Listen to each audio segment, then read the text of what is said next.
Welcome aboard. It's Captain G with another update to our HBG Invasion Italy game between Eggman and myself. It is game turn 3, which we're calling September 1943. So, about this time in the true timeline, General Patton had been removed and General Mark Clark had taken over under the orders of General Eisenhower for the U.S. forces. So, back to the turn sequence, combat initiative. The Allies won the initiative, wasn't even close. I think it was 10-2, which meant 10-0. And that meant the Allies got to move their air first. So, all of my air from this airbase in North Africa, I dispatched to this land zone. So spoiler alert, you can see all those Allied units. This is where he had his largest force south of Italy, south of Rome rather. About 6 German panzers, close to that many mechs, artillery, and 5 or 6 Italian infantry. So a large force that he had been slowly and too slowly, he admitted, moving away from Sicily, since he couldn't cross at Messina, and moving back up to rejoin his forces. I wanted to wipe them out to eliminate his mobile strike force, even though I had an opportunity, or I had played with the idea of hitting Sardinia this turn and taking that city. I realized that city's not going anywhere. He cannot reinforce it other than maybe flying planes, and I can pick that up at any time. This was a target of opportunity, so I took it. So all 8 of my tactical bombers, all 4 of my fighters went here. On the German air turn, then he had an option. Does he send his 2 fighters and 2 tactical into that hornet's nest? He decided not to.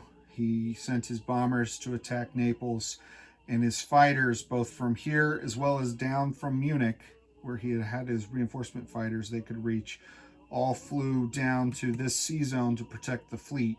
That was a good call on his part, because I had naval superiority in the Adriatic. It would have been close, but I had it, and I was going to go after his fleet. But with his fighters there, they would have defended with the fleet, and that would have tipped the balance in his favor. So that allowed his fleet to survive. So air first. We had no air-to-air because our fighters went different places. I scored, as I said, a number of hits. I think 5 or 6 hits, pretty much wiping out the entire Italian infantry contingent and taking out artillery or so. He only got 1 of my infantry. Neither of us used our strategic bombers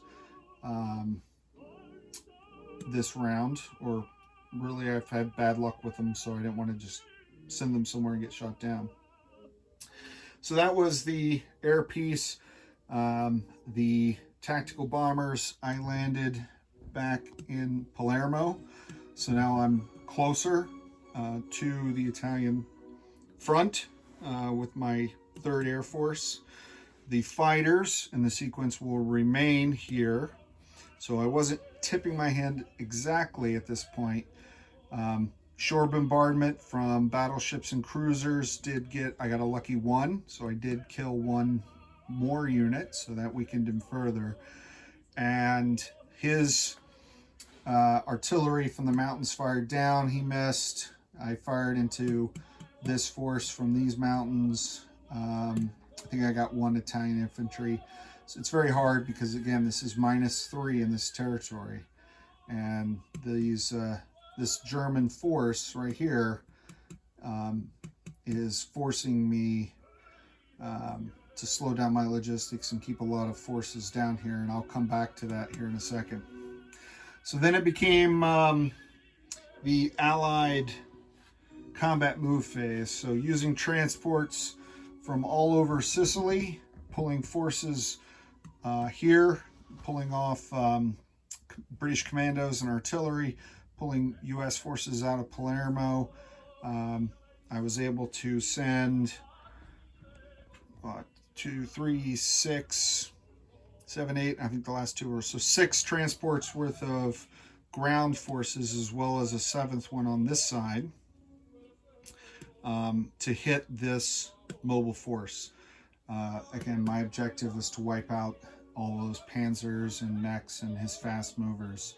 So it took a couple rounds. I lost all my regular infantry, but I did wipe them out, so that was a successful attack for me. I fear I can get the victory cities later. He did not do any attacks. He continues to move in non-combat, creeping down the spine of Italy, using his Italian and German trucks to move infantry in non-combat, because trucks have a movement of 4, so it's 2 per mountain zone, so they can move 2 spaces in mountain zones, whereas ordinarily infantry would take longer than that. So he's got quite a large force coming down. I reinforced Naples with my non-combat. I swung my Adriatic fleet around this sea zone because of its shape. Basically cuts off the Adriatic, so he can't sneak any subs or anything past me, which is nice. But because I couldn't destroy it with his air coverage, he was able to use these transports to pull out the last of the Basiglieri out of Split. So that was unfortunate, but now Split's open when I can get enough transports into the Adriatic to take that out. Other developments, really in non-combat, not much. But one thing that I wanted to circle back on, I said I wanted to talk about this briefly. So the way the turn integrates, it's not all the allies go, finish their turn, reinforce, place new units, and then the Germans. This is, each side is constantly involved in the war back and forth. So as I was pulling ground units out for my invasion, I had not yet gotten to the reinforcement phase where I pulled troops out of North Africa to Palermo. So Egg had an opportunity, ran the numbers in his head, and opted not to, because I only had a couple infantry and maybe 3 artillery here, which I could have added to this attack. Fortunately, I had decided to save them and use them to reinforce Naples, so they were not going to move into the reinforcement phase. Had I mistakenly, it would have been a big mistake, pulled them out to be part of that attack, I would not have had any ground forces, and these German forces would have come in, because he actually pulled it out, ran some numbers, and then decided to put it back, because he would have just been killing my attack bombers. So that was a close call for General Clark, his first day on his new job, almost losing the entire air wing there. But it just goes to show you got to watch and plan ahead, because when I'm planning this, I've got all the forces here. I'm mentally ticking off what's moving. I'm mentally ticking what's moving in from North Africa, but the Germans have a chance to counterattack before those reinforcements arrive. So we're both learning quite a bit as we play our first game. Great game dynamics. I'm enjoying that. So for reinforcements this turn, the end of turn 3, very mech heavy, armor vehicle heavy British reinforcements. So these are, I use the Canadian card just because I had it, but these are from India, mechanized infantry and artillery. Then I have UK British forces, more mechs, armor, artillery, and trucks, some more ships and a couple bombers. For the US, General Clark gets Army Rangers, so this is their first appearance in the game for us. They work like commandos. They attack at 4, and they do not suffer a penalty for attacking into mountains. And if they pair with artillery, they're attacking at 5s, which make them as good as armor. So the British commandos and the American Rangers are extremely valuable. More paratroopers, which are nice, and then a lot more infantry, which I need because transports do carry 1 infantry plus 1 vehicle, so I need more infantry to go with those vehicles when I get a reinforcement like this for the British. That's nice, but I need a separate transport for every one of these vehicles. I can't pair them up. So while I have 2 transports, it's not moving 4 units, I'm moving 2 because there's no infantry here. And that's unfortunate. On the Axis side, the slow crawl for the Germans coming out of Munich, the turn 1 reinforcement fast movers are down here, the 2nd Panzer. So he's got an SS Panzer, Panzer Grenadier, Mac, a couple artillery down in Verona. The slow movers are a step behind. So these are all turn 1 reinforcements. His turn 2 reinforcements are here. The 3 Panzers, 3 Max 3 artillery. And his turn 3 reinforcements, they just keep getting bigger and bigger, are here. Again, this is blind reinforcements, so I had no idea until Egg, with a knowing grin and a guilty laugh, put down 2 Tiger tanks, another Panzer, 2 SS Grenadiers, 2 more mechs, 8 infantry, 4 artillery, and the music's reflecting my mood right now while I'm talking about this. 2 fighters and a bomber, so huge. This is by far his biggest reinforcement on turn 3.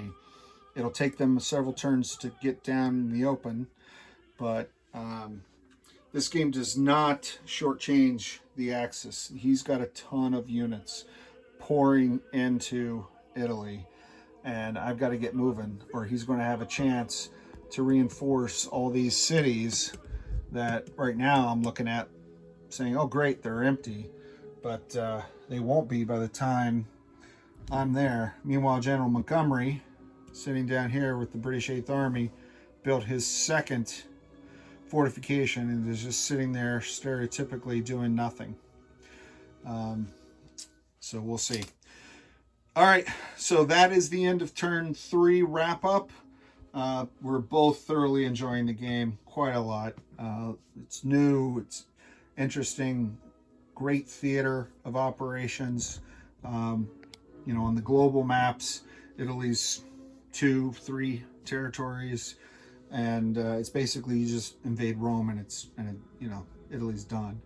But there's a lot more to it with this game, and it's a lot of fun.